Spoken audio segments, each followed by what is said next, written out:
Viewers, welcome to my channel Gyan Knowledge Hub. In this video, we'll discuss the summary of the chapter Fire, Friend and Foe. So let us start the video, but before that, if you are new on the channel, please subscribe it. So first of all, let's understand the title Fire, Friend and Foe. आपको fire का मतलब तो पता ही है, आग, friend का भी मतलब पता है, दोस्त, और फो का मतलब होता है दुश्मन, कि फायर हमारी फ्रेंड है या दुश्मन है. सो देखते हैं समरी में क्या है. In this lesson we learn about fire, its causes, uses and threats.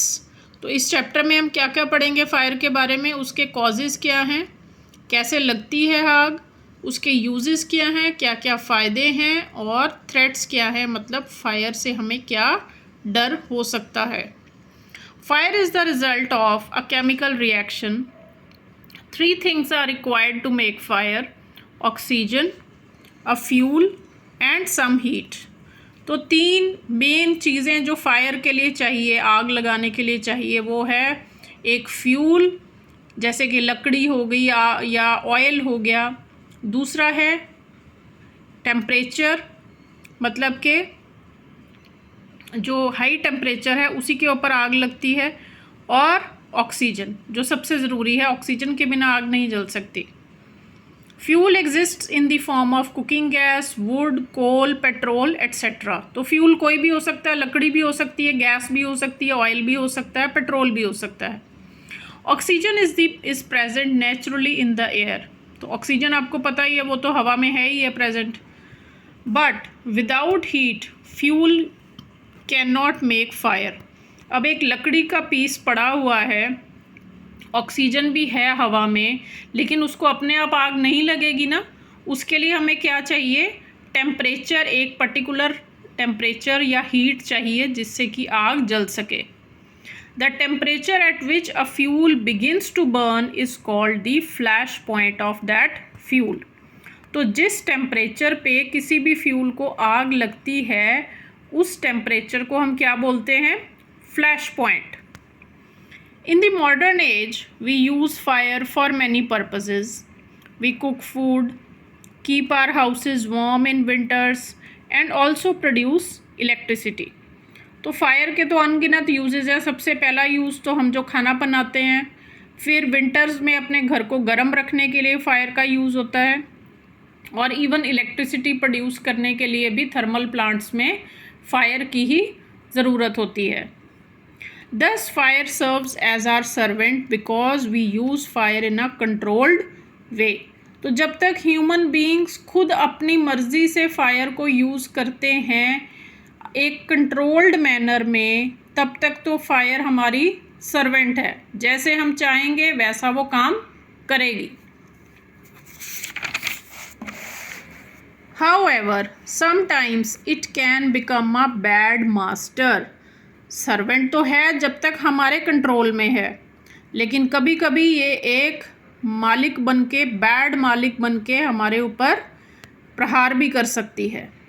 Every year many disasters take place because of fire. तो आपको पता है हर साल कितनी जगह पे आग लगती है जिस वजह से बहुत ज़्यादा डिस्ट्रक्शन होती है. It may burn houses, factories and vast forests. घर में लग जाए तो नुकसान है, फैक्ट्रीज़ में लग जाए तो भी नुकसान है, और फॉरेस्ट में लग जाए तो सबसे ज़्यादा नुकसान बर्ड्स एंड एनिमल्स का और ट्रीज़ का. We can put out fire in 3 ways: removal of fuel, cutting off the oxygen supply and bringing the temperature down. So जैसे 3 चीज़ें चाहिए आग लगने के लिए, वैसे ही आग को बुझाने के लिए भी हमें 3 चीज़ें चाहिए. ऑक्सीजन से आग लगती है, ऑक्सीजन की सप्लाई बंद कर दो. टेम्परेचर, हाई टेम्परेचर से आग लगती है, टेम्परेचर को लो कर दो. और फ्यूल से आग लगती है, फ्यूल को ही हटा दो. तो ये 3 अगर हम काम कर लें तो fire can be put off. Extinguishing fire with water is very common वे. आपने बहुत बार देखा होगा जब आग लगती है तो लोग ऊपर पानी फेंकते हैं उसको बुझाने के लिए, तो बहुत ही कॉमन है ये. But If it is an oil fire or an electric fire, this method should not be used. अगर तेल को आग लगी हुई है या किसी इलेक्ट्रिक शॉर्ट सर्किट की वजह से आग लगी है तो कभी भी पानी नहीं डालना चाहिए. क्यों? In case of an electric fire, the person can get a fatal electric shock. आपको पता ही है water is a very good conductor of electricity. तो अगर इलेक्ट्रिक फायर है और ऊपर आप पानी डाल रहे हैं बुझाने के लिए, तो क्या होगा? जो पानी डाल रहा है उसको बहुत बुरे तरीके से करंट लग सकता है और उसकी डेथ भी हो सकती है. In case of an oil fire, the fire can further spread. अब अगर ऑयल की वजह से आग लगी है तो भी पानी नहीं डालना चाहिए, उससे आग और ज़्यादा भड़क जाएगी. क्यों? Because oil floats on the surface of water. Thus, such fires should be extinguished with CO2 extinguishers.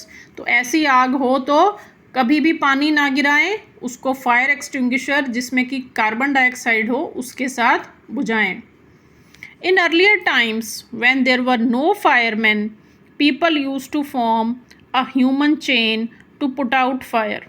तो पहले बहुत पुराने समय में जब ये फायर एक्सटिंग्विशर्स नहीं थे, फायर ब्रिगेड की गाड़ियाँ नहीं थी, तो लोग क्या करते थे, एक दूसरे का हाथ पकड़कर ह्यूमन चेन बना लेते थे आग बुझाने के लिए. They passed buckets of water from a nearby pond to the place of fire. तो जहाँ पे भी पानी का सोर्स होता था वहाँ से लेकर जहाँ पर आग लगी हुई है वहाँ तक एक चेन बना लेते थे लोग आपस में, और एक जगह से पानी भर के दूसरी जगह पे पास ऑन कर दिया जाता था जहाँ पर आग लगी होती थी, और इस प्रकार से वो आग बुझाते थे. These days there are laws about building construction. According to these laws, there should be space between buildings to reduce fire risk. तो आजकल ऐसे लॉज बन गए हैं कि कोई भी बिल्डिंग्स बनती हैं तो उनमें स्पेस होना चाहिए, पास पास नहीं होनी चाहिए. किस लिए? ताकि अगर आग लगे तो स्प्रेड ना हो.